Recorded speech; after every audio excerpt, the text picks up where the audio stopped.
Bueno, gracias a los ponentes, a Marta Blanco, que es una auténtica profesional del tiempo y lo ha clavado. Les voy a pedir, por favor, que no se levanten porque tenemos la siguiente mesa ya preparada y todas están siendo, la verdad, muy interesantes.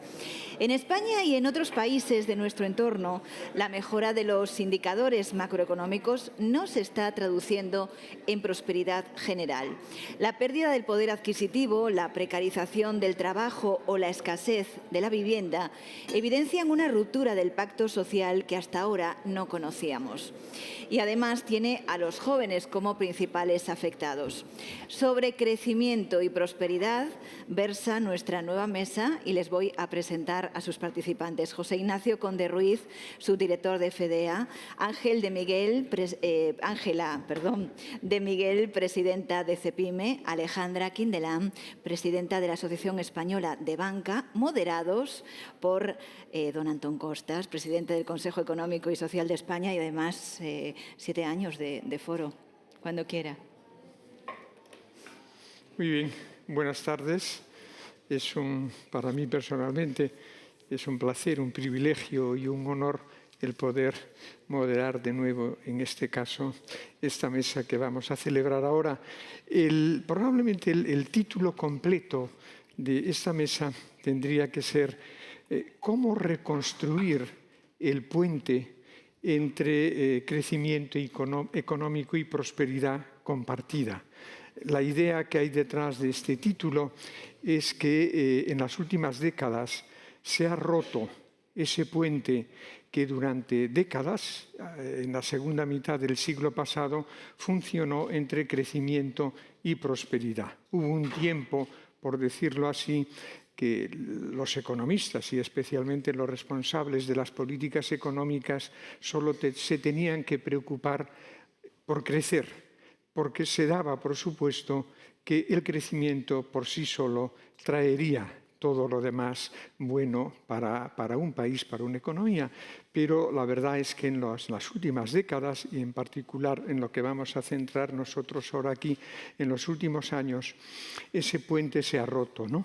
Dicho en términos así de metáfora propia de las rías donde estamos, antes se pensaba que la pleamar, es decir, la subida de la marea, elevaba todos los barcos, ya fuesen grandes o pequeños, ya fuesen ricos o pobres, los elevaba.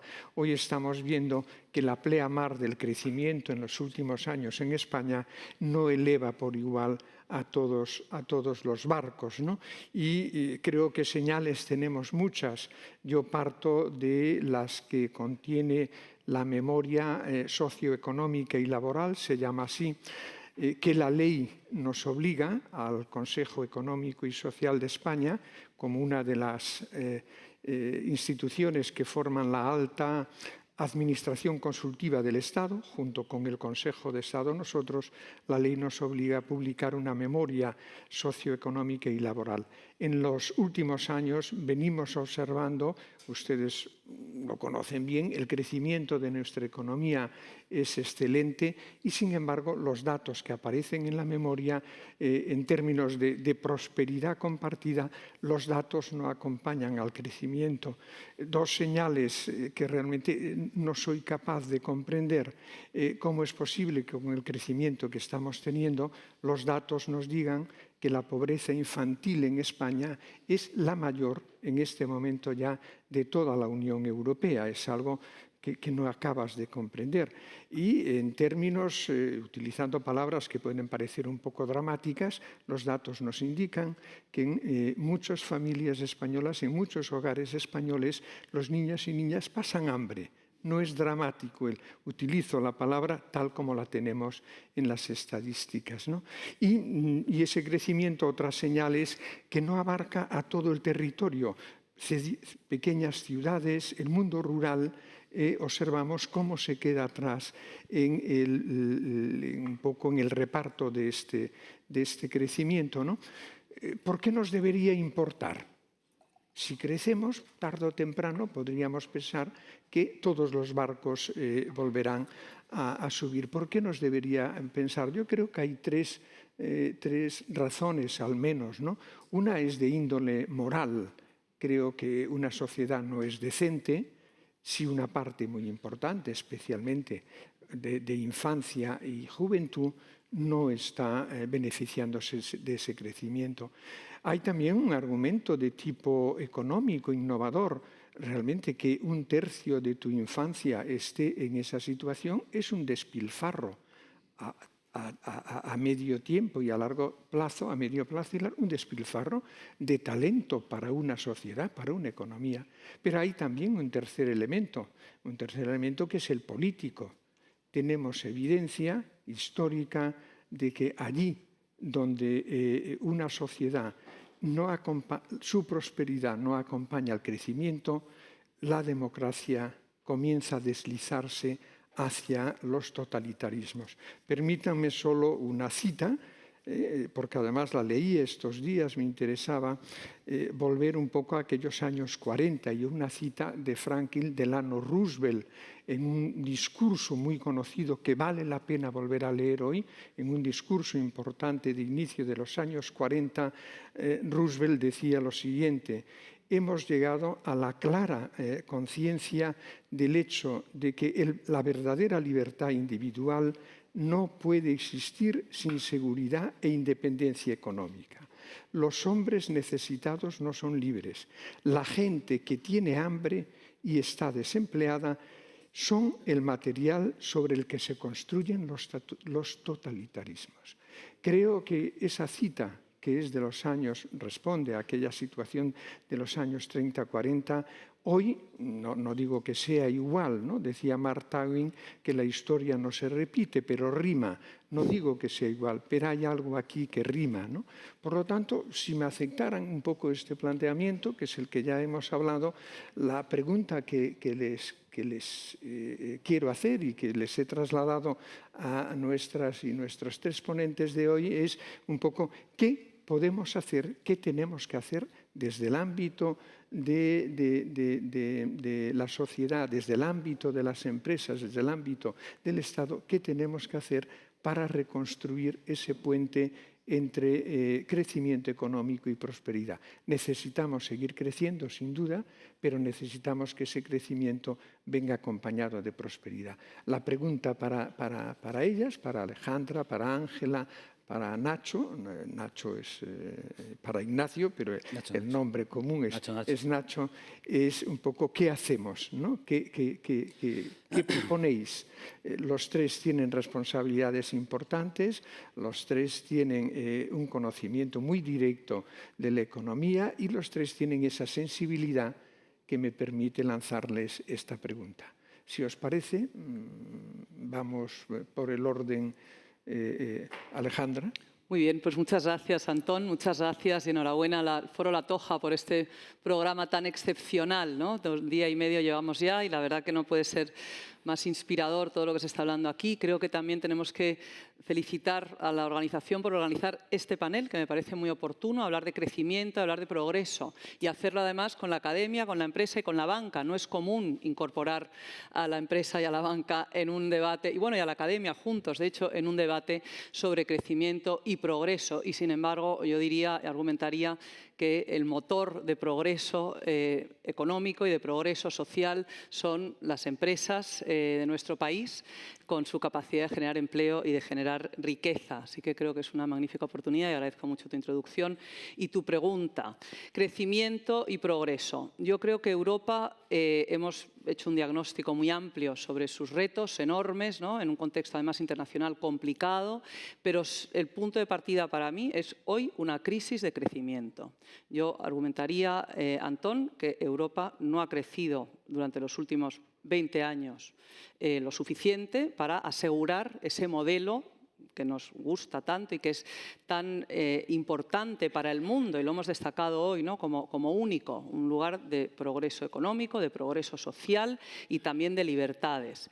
Y sin embargo, yo argumentaría que nos falta ahora mismo el necesario dinamismo económico para poder nutrir y continuar y asegurar ese modelo.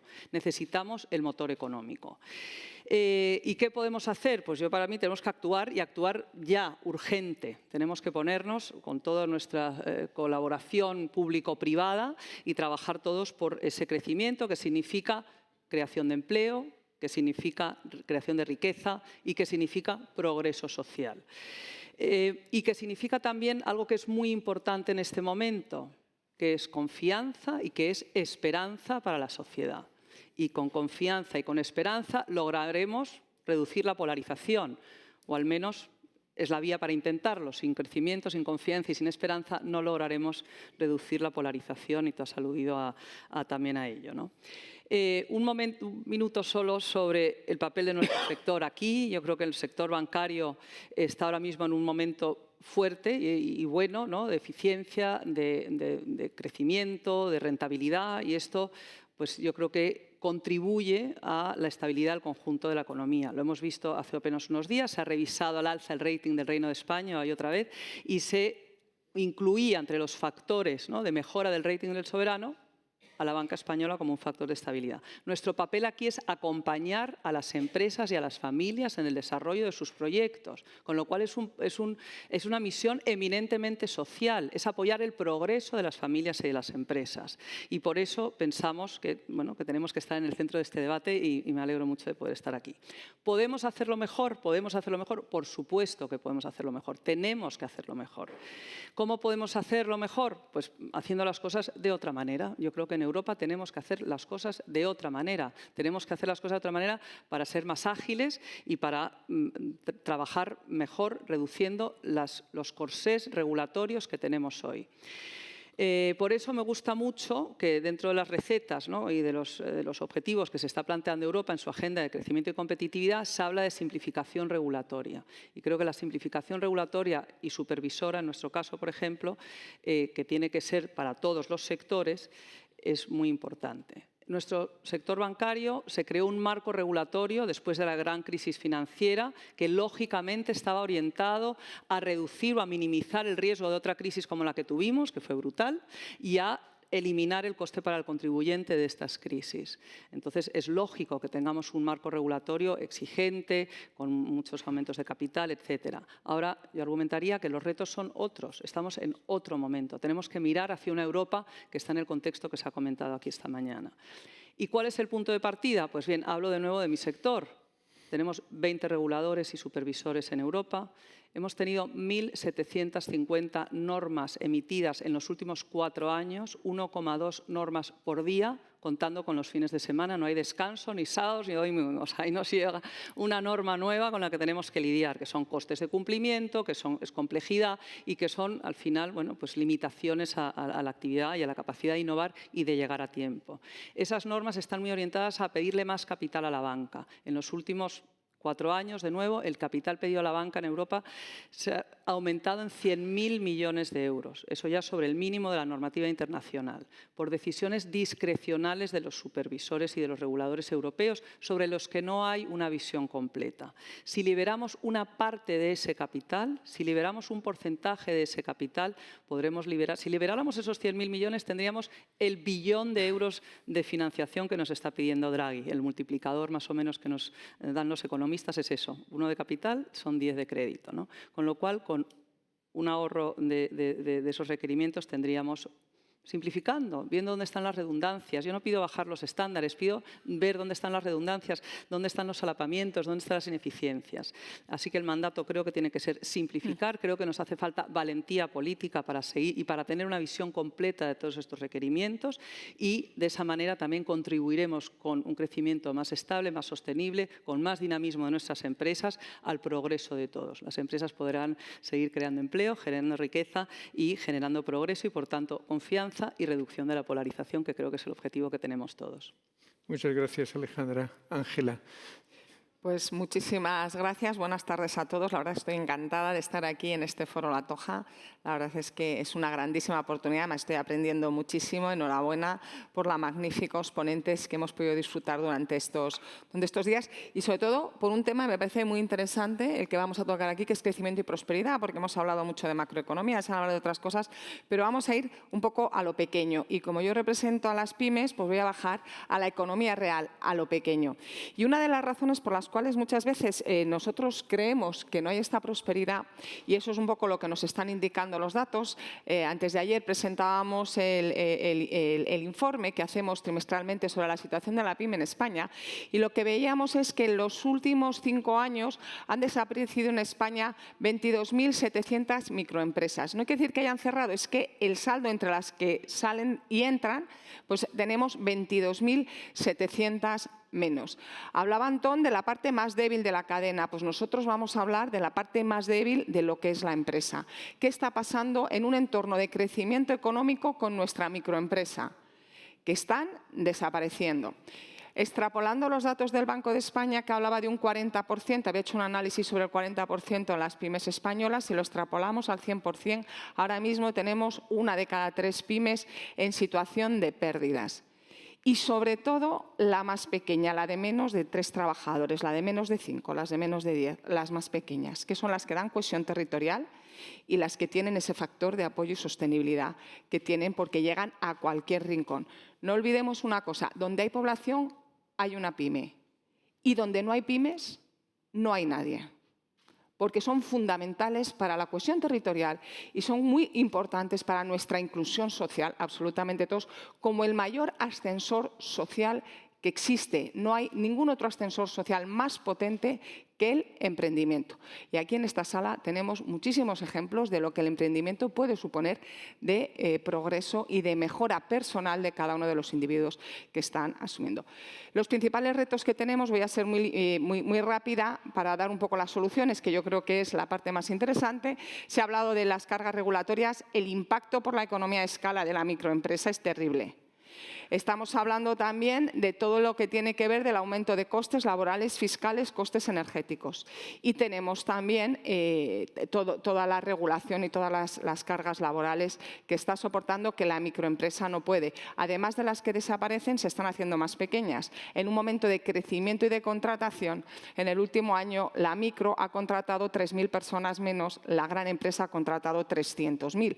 Esos son los datos de lo que tenemos en España. Entonces, yo creo que una de las razones por las que la prosperidad no está llegando a todos es porque en el campo de la economía estamos estableciendo un marco regulatorio del cual se ha hablado mucho aquí, en el que deja abandonado y está haciendo imposible la supervivencia de la microempresa y, sobre todo, la entrada de nuevos actores en la economía, que son los que nos van a dar esa innovación en muchos casos. ¿Qué puntos son los que nosotros creemos que son importantes que hay que tocar? Innovación y emprendimiento. No voy a hablar del tema de innovación porque ya se ha hablado bastante en la mesa anterior. España estamos con 1,5. Esa innovación no nos llega a la empresa más pequeña. Muy importante buscar mecanismos de colaboración pues, con las universidades, con los centros tecnológicos que permitan también hacer esos desarrollos de innovación a nuestras empresas más pequeñas y, sobre todo, facilitar, porque donde está la mayor creatividad es en las empresas más pequeñas y les estamos dificultando mucho todo el tema de la innovación. Innovación no solo tecnológica, sino la innovación en procesos. Porque en la gestión del día a día nuestra microempresa y nuestra empresa pequeña y nuestras pymes son realmente revolucionarias, con lo cual algo muy importante. Otra cosa que consideramos fundamental, todo lo que tiene que ver una sostenibilidad, que sea un desarrollo sostenible, donde no dejen fuera a nuestras pymes, se cuente con ellas, no se les estén poniendo trabas. Tenemos empresas muy sostenibles dentro de nuestras pymes y, sin embargo, les estamos poniendo trabas constantemente. Creemos que hay que hacer hablamos de prosperidad, pues queremos una prosperidad inclusiva. ¿Quién incluye absolutamente a todos de nuestros territorios? Nuestras pymes. Nuestras pymes tienen dentro y apoyan a todo nuestro tejido, todo nuestro territorio y a toda nuestra población. Independientemente del lugar, de la edad, de las condiciones sociales, quienes están al lado de todos y cada uno de nuestras personas son nuestras pymes. Es muy importante apoyar y permitir que nuestras pymes estén en el territorio. Es fundamental que las normas, cuando estamos hablando del mundo rural, y hablaba precisamente Antón de la problemática del mundo rural, que se piense en qué tipo de norma tiene que cumplir una empresa que quiere estar en un municipio de 200 habitantes, de 100, de 50. No puede ser la misma que instalarse en el centro de Madrid.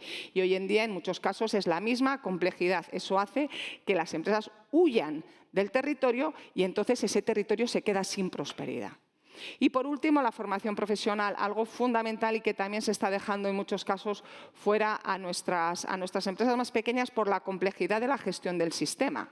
Entonces, creemos que también hay que arbitrar mecanismos que se puede hacer muy bien a través de los diferentes sectores y las organizaciones sectoriales que llegamos absolutamente a todos los rincones de España, que permitan agrupar a diferentes pymes con apoyo, desde luego, institucional y colaboración público-privada, que permitan adaptar todas esas exigencias normativas que son muy altas para que nuestras pymes puedan incorporar a nuestros alumnos de la formación profesional dual, que va a mejorar nuestra pequeña empresa y también va a mejorar la formación de nuestros alumnos.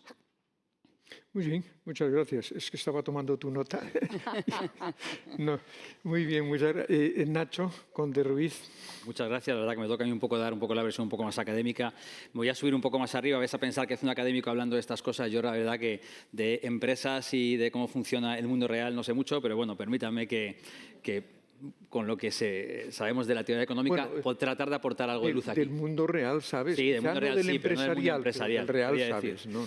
Bueno, en el año 92 se puso muy de moda una frase que era "It's the economy stupid", ¿no? Que dicen que es la frase que estaba en el War Room de Clinton, que se la acabaron asignando, ¿no?, a Carville, de que es la economía idiota, ¿no? Y ahora yo creo que con eso va a ser mi hilo argumental. Yo creo que yo la cambiaría ahora. De hecho, estoy pensando hacer un libro con ese título y sería "Es la demografía idiota". Yo quiero un poco, mi tesis se va a basar un poco en este punto de aquí. Para mí, para que haya progreso, una condición necesaria, no suficiente, es que aumente la renta per cápita. La renta per cápita es, por así decir, si todo lo que hemos producido lo repartimos entre todos los habitantes, el trocito hipotético te tocaría. Es verdad que ahí hay problemas de desigualdad, otras cuestiones, pero si no aumenta la renta per cápita, no puede haber progreso. Puede haber problemas distributivos, pero es una condición necesaria. ¿Qué ocurre? Que la renta per cápita de un país tiene dos componentes. Uno es el PIB por trabajador, que es lo que se llama productividad, y el otro es el porcentaje de gente que está en edad de trabajar sobre el total de la población.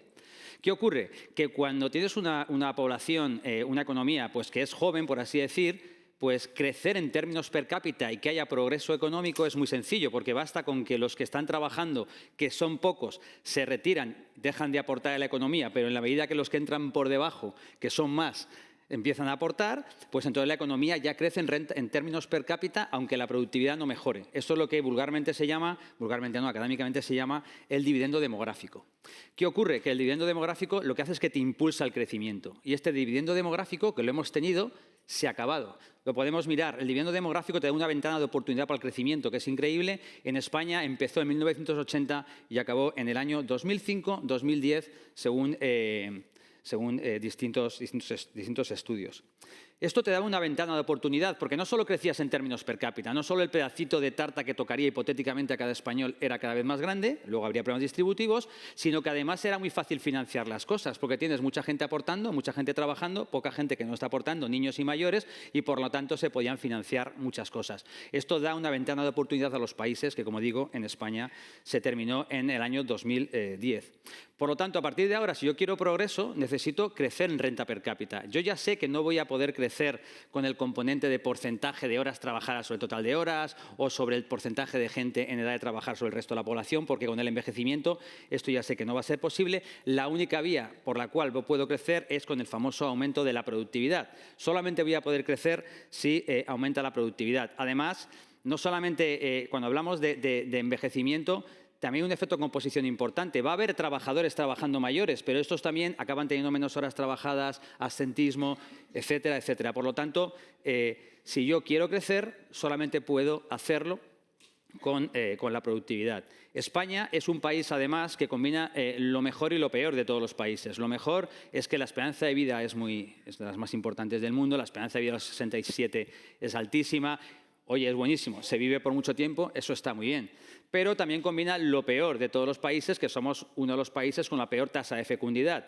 Que yo no soy natalista, que cada uno tenga los hijos que desea. El problema es que cuando hacen encuestas y preguntan cuántos hijos han tenido las mujeres, y les preguntan a las mujeres, pues normalmente siempre han tenido uno menos de los que les gustaría haber tenido. Metes las dos cosas en una coctelera y aunque tengamos que necesitar muchos inmigrantes, te sale que España en el año 2050, el otro día la OCDE lo dijo, será el segundo país más envejecido de todo el mundo, solamente por detrás de Corea del Sur. Por lo tanto, Claro, entonces ahora digo, venga, productividad, voy a intentarme ponerme optimista, Antón, pero es que no soy capaz de ponerme optimista porque no tengo buenas noticias que dar, porque cuando digo vamos a crecer en productividad, es verdad que tengo el cambio tecnológico delante y no sabemos muy bien esto dónde puede llevar, pero sí que sabemos dos cosas que también se ven muy claramente en los datos, y es que si yo mido envejecimiento y emprendimiento, lo que yo me encuentro es que tiene forma de ciclo vital, es decir, que las personas que invierten son personas que están entre 30 y 40 años y cada vez vamos a tener menos personas en esa edad fruto del proceso del envejecimiento. ¿Por qué? Porque esto va asociado a arriesgar, etcétera, y esto va más con la edad y, por lo tanto, con el emprendimiento. Uno no debería esperar que va a haber más emprendimiento con una sociedad envejecida. De hecho, toda la evidencia empírica nos dice que no. Pero es que ahora digo, bueno, a ver, envejecimiento e innovación. Y me pasa exactamente lo mismo. Quien está innovando, la mayoría y casi todas las innovaciones que están produciendo en el mundo es de gente que tiene entre 30 y 40 años, incluso más jóvenes. Y por lo tanto, pues sociedades envejecidas van a ser otra vez sociedades con menor capacidad de innovar. Y entonces, menos productividad total de los factores, y esto me preocupa mucho, Antón. Pero luego digo, ostras, igual podemos hacer algo desde el sector público, ¿no? Digo, vale, vamos a intentar hacer algo del sector público, a ver si podemos impulsar la productividad del sector público también. Pero ¿qué ocurre? Que la demografía también afecta a la política, es lo que podríamos llamar la demografía política. ¿Qué ocurre? Que es un electorado cada vez más envejecido y, por lo tanto, los políticos, hemos tenido muchos aquí, no sé si hay alguno en la sala, son buena gente, solo quieren ganar elecciones. Digamos que ellos intentan proponer alternativas que les dan una mayor probabilidad de ganar. Entonces, cuanto mayor es el porcentaje de personas mayores, mayor es la tentación que pueden tener los políticos para ser reelegidos de hacer propuestas para los mayores. Cuando yo era joven en los años 90 éramos el 35% del electorado. Entre otras cosas, gastábamos el 1% del PIB en vivienda. Ahora los jóvenes apenas representan el 20%. Estamos gastando el 0,3% del PIB con un problema de vivienda espectacular y nadie se plantea el por qué, ¿no?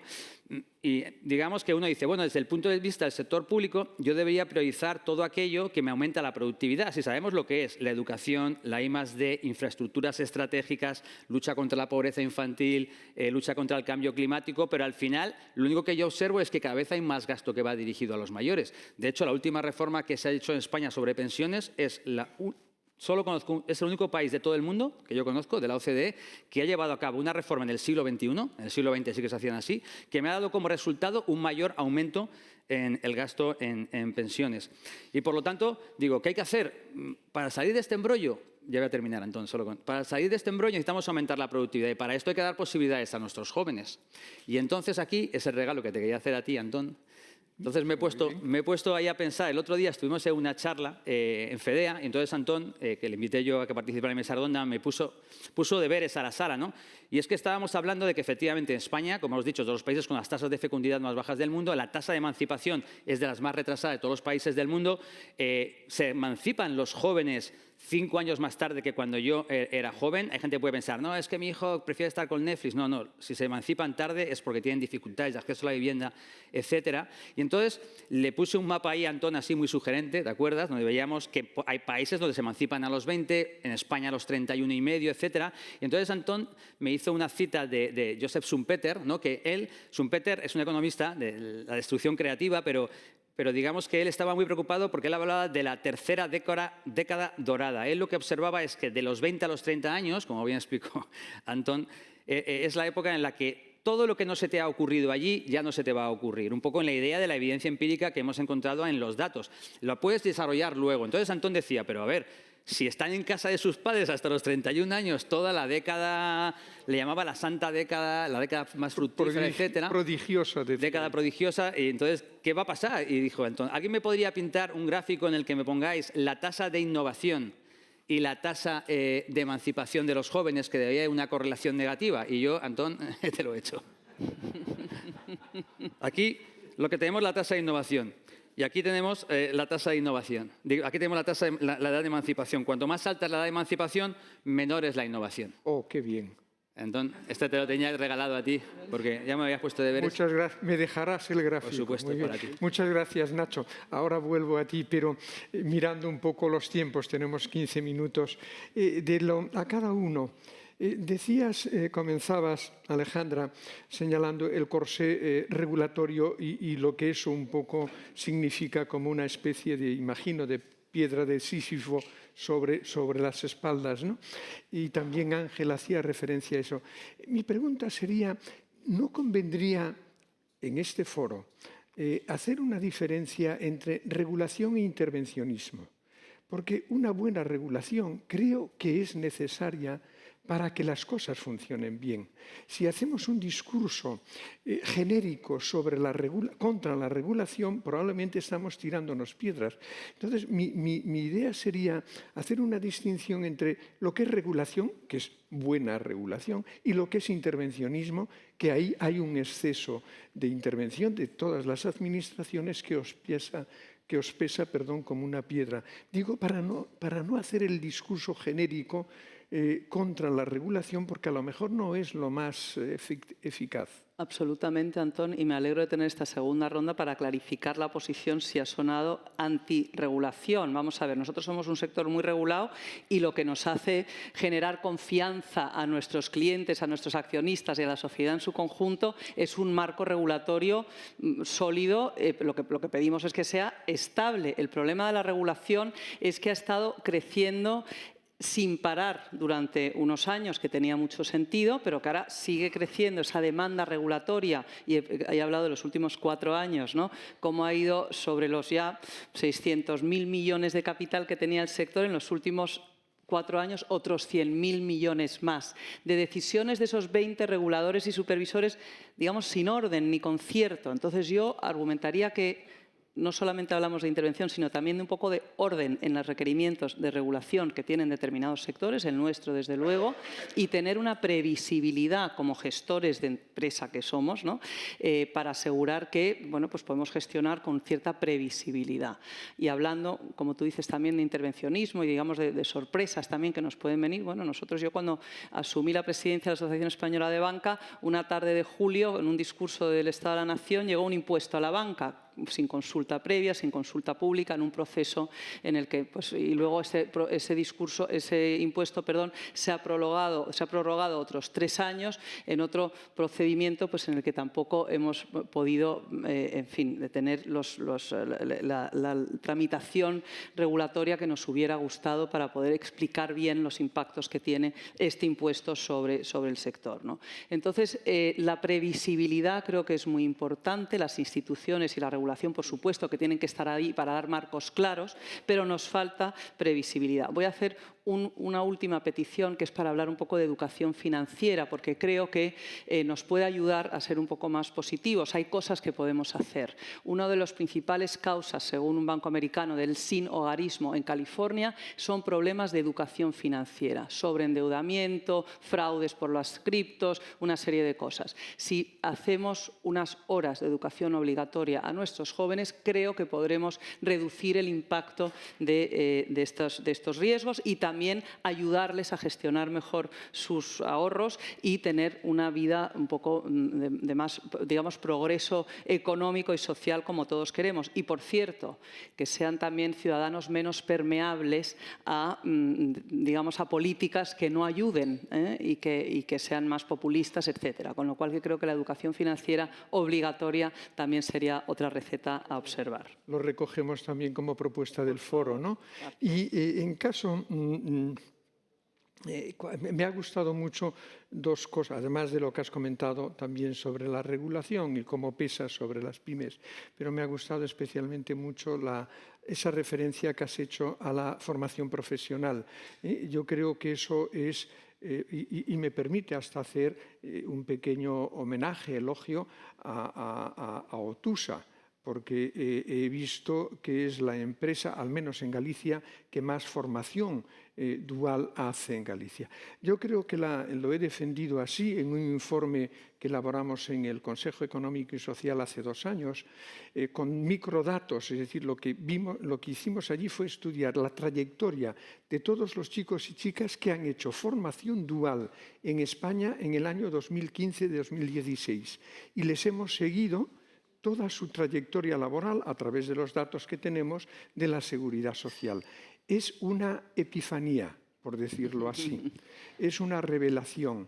Todo mejora, todas las variables que ustedes en las que ustedes estén interesados mejoran en la trayectoria de chicos y chicas en relación con aquellos otros partners, chicos y chicas, que no han hecho dual. Y las empresas, tenemos menos datos, pero los datos que teníamos, Nacho lo sabe porque es consejero del Consejo Económico y Social, del Pleno, todos los datos que podíamos manejar es que las empresas que se comprometen en la formación dual, como es el caso de tu organización en Castilla y León, todas manifiestan una satisfacción y unos resultados mejores.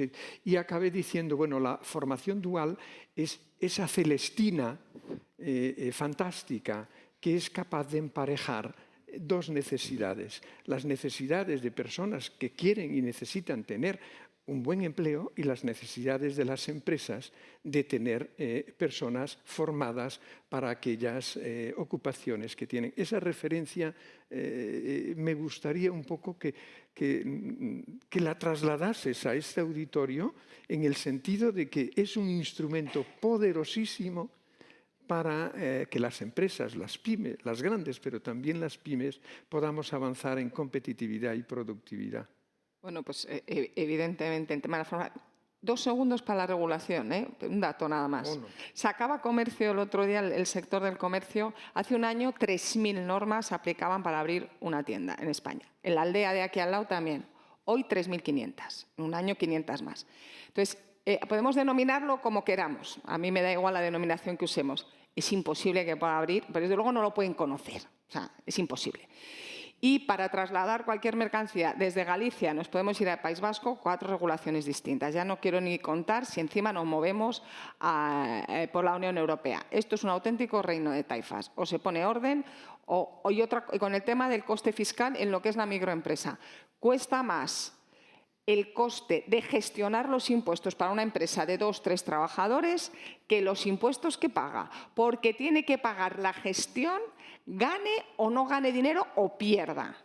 Y esos costes, y se pueden simplificar porque hay países donde todo esto es mucho más sencillo. Hablando tal, vamos con lo bonito que es la formación profesional dual, que ya sabes además que es una de las cosas que más nos gusta. Tenemos ahora 23% de paro, el porcentaje más alto del desempleo juvenil que tenemos en la Unión Europea. La empresa necesitamos más o menos unas 150.000 personas. No encontramos, en ningún sector de actividad encontramos personas. ¿Cómo casamos? Pues a través de la formación profesional dual, una formación en la cual la empresa va de la mano de la academia y juntos formamos las personas que se necesitan. No tenemos oficios, nos falta muchísima gente. ¿Cuál es el problema también? Que se está haciendo muy bien, Otusa, empresas muy grandes o medianas están entrando muy bien, pequeñas también. El problema de la micro es que, y podríamos hacer mucho más, necesitamos que se pueda agrupar a muchas empresas pequeñas con un tutor compartido para que se pueda cumplir todos los infinitos requerimientos que nos da la administración educativa en muchos casos para el tema de la formación. Pero no hay mejor, ahora está con el Learning by Doing, que lo estamos oyendo por todos los sitios, qué mejor manera de aprender que es de la mano de aquellos que lo saben hacer extraordinariamente bien. ¿Y quiénes tienen lo mejor y quiénes saben desarrollar una actividad? Pues los empresarios que están todos los días desarrollando esa actividad. Yo creo que hay que hacer un grandísimo impulso por la formación profesional dual, que será la manera de casar ese 23% y de incorporar a nuestros jóvenes y de la prosperidad. Porque el joven, como bien lo decías, que entra a través de la formación dual, que aprende un oficio, va a salir de cualquier índice de pobreza, él y todos los hijos que tenga. Así es, así es. Tenemos los datos, hay la evidencia. Por eso yo muchas veces os digo en el ámbito empresarial que el discurso que a veces utilizáis no es el adecuado. Habláis de captar talento. Y eso de captar es sinónimo en el diccionario de la Real Academia de robárselo al lado, ya sea la empresa o el país de la... Que el lenguaje tiene que ser formar el talento que necesitáis y que necesite el país. Y ese formar es un win-win claramente para las personas que se benefician, para las empresas y para el país. Nosotros queremos, Antón, perdóname, que nosotros queremos, pero es que volvemos a lo mismo, es muy complicado, que nos lo pongan fácil. fácil. Si nos lo ponen fácil, crecemos más y tenemos prosperidad. Si nos lo ponen fácil y no hay que cambiar nada ni de ningún tipo, simplemente que nos dejen trabajar y nos lo pongan fácil y ya está. La nueva ley de formación dual, que ahora ya no se llama profesional, es dual, la nueva ley ha establecido que el 100% de la formación profesional en España tiene que ser dual. Estamos en niveles entre el 3%, que es la media en España, de dual, y el 12-15%, que me parece que es Navarra. Llegar al 100% rápidamente va a ser un esfuerzo tremendo. Pero bueno, mirando, Nacho, ya el reloj, hay dos cosas. Primero, el regalo. Ese regalo que me ha hecho me gusta mucho y lo voy a utilizar a partir de ahora, ¿no? Yo en mis años académicos últimos, viendo claramente que mis discípulos son mejores que yo, ¿no?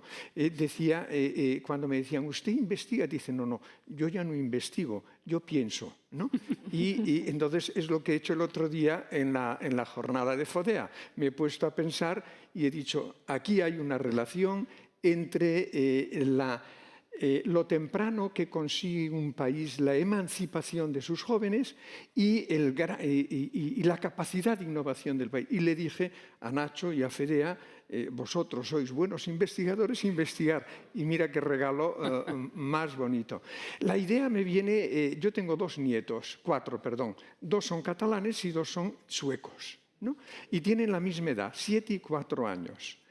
Y viendo lo que ocurre en la educación con los catalanes y con los suecos, tengo una cierta preocupación, porque los catalanes ya saben leer hasta el pequeño y los suecos no me saben leer ni a los 7 años. Y es algo que, pero ¿cómo es posible? Y es verdad, Suecia sale muy bajo en PISA, pero Suecia sale muy alto en creatividad e innovación. ¿Qué hay en el sistema educativo sueco que lleve a no tener unos buenos resultados en términos convencionales, pero mucha creatividad y mucha innovación? Y esta era mi preocupación, y por ahí un poco. Y después una especie de defensa personal. Hace 2 o 3 años me invitaron a la Universidad de Salamanca a hablar. Y cuando llegué, como aquí, me senté, miré para atrás y detrás decía Sociedad del Envejecimiento. Estaba el rector. Me levanté y dije, mientras no se retire esa palabra, no hablo, me voy. ¿No? Se quedaron muy sorprendidos y les dije, utilicen en vez de envejecimiento, longevidad. Porque si no, ¿qué nos pasa? El refrán de que las cosas son con el color del cristal con que las miras. Si tú miras el triunfo de la humanidad, que es la esperanza de vida, si este triunfo lo miras con esos ojos del cristal de la palabra envejecimiento, todo se viene encima. Si lo miramos con la palabra longevidad, entre otras cosas, yo ya me encuentro más contento, naturalmente, ¿no? Pero es que creo que la demografía, Nacho, no es el destino. Japón lleva décadas con un problema, tal como lo has dicho tú, y Japón no ha bajado la productividad. Japón pero sigue no consigue tirando. crecer mucho en términos per cápita. ¿No podrías también investigar mejor esto de...? Para la próxima. Para la próxima, pero yo creo que lo importante es cómo compaginamos la longevidad, que es una buena noticia, con dar oportunidades a los jóvenes. Y yo creo que aquí estamos siempre decidiéndolo todo hacia los mayores y estamos perdiendo esa capacidad. Y los jóvenes, Antón, no te olvides, ellos son irrelevantes en unas elecciones, lo sabemos, pero votan con los pies. Y al final, si queremos prosperidad, tiene que haber productividad. Y si tiene que haber productividad, si tú lo piensas, cualquier medida que sea para jóvenes es una medida que aumenta la productividad. Educación, I+D, lucha contra la violencia infantil, cualquier cosa. O sea, si quieres no digas para jóvenes, porque si no la gente piensa que es una guerra intergeneracional. No, medidas para aumentar la productividad. Te van a salir todas para jóvenes, ni una sola para mayores, porque es ahí donde está el progreso. Si no hay productividad, no habrá progreso. Muy bien, el reloj nos está marcando. Quiero agradeceros a los tres, esta intervención. Yo estaba muy ilusionado con esta mesa. Para mí, y creo que tenía mucho sentido plantearlo en este foro, la idea de prosperidad. ¿Por qué motivo? Y supongo que lo podemos compartir. Yo soy un gran partidario del sistema capitalista. aunque hago una distinción como con el colesterol, ¿no? Lo hay del bueno y lo hay del malo. Soy un gran partidario del buen capitalismo. Pero la falta de prosperidad compartida, por eso hacía referencia a Roosevelt, la falta de prosperidad compartida deslegitima al sistema capitalista. Y el núcleo moral de este sistema, no lo olvidemos, el núcleo moral, lo que le legitima es su promesa de que es el sistema económico que puede ofrecer mayores oportunidades a todo el mundo. Si en esta promesa falla, la legitimidad del sistema fallará. Y en segundo lugar, por lo que se ha dicho aquí a lo largo de este día y medio, somos grandes partidarios de la democracia liberal, pero podemos estar confundiéndonos. La democracia liberal no es a secas una serie de reglas y principios. La democracia es también eficacia en lograr toda una serie de objetivos relacionados con la seguridad de las personas. El discurso de Roosevelt del año, el de las 4 libertades, es distinto al anterior que les decía. Vale la pena leerlo, las 4 libertades. Él decía, libertad de pensamiento, ¿no? Libertad de religión, y de libertad para vivir sin miseria y libertad para vivir sin miedo. Si no hay seguridad en las personas de que puedan prosperar y vivir sin miseria y libertad, la democracia se nos viene abajo. Y entonces sí que los totalitarismos tendrán razón en lo que nos están diciendo. ¿Qué nos dice China? ¿Qué nos dice China? Que para crear prosperidad y sacar a cientos de millones de chinos, como se dijo ayer y hoy por la mañana, de la pobreza, China nos dice que para hacer eso no hacen falta las democracias liberales, no hacen falta las libertades civiles. China lo que te dice es que un gobierno, un Estado fuerte, capaz de afrontar grandes shocks, una COVID, y suministrar ciertos bienes públicos, educación, un poco sanidad, son suficientes para poder lograr prosperidad. Esto es, la tesis autoritaria es tremenda porque nos está retando. Ellos dicen, y lo dicen muchos totalitarios, que las libertades civiles, las libertades políticas, las libertades sindicales no son necesarias si el objetivo es la prosperidad. Yo creo que democracia son principios, reglas, pero es también eficacia. Capitalismo y democracia, si un pie falla, el otro nos fallará. Por eso me alegra el haber tenido hoy esta mesa. Muchas gracias a los tres y a todos.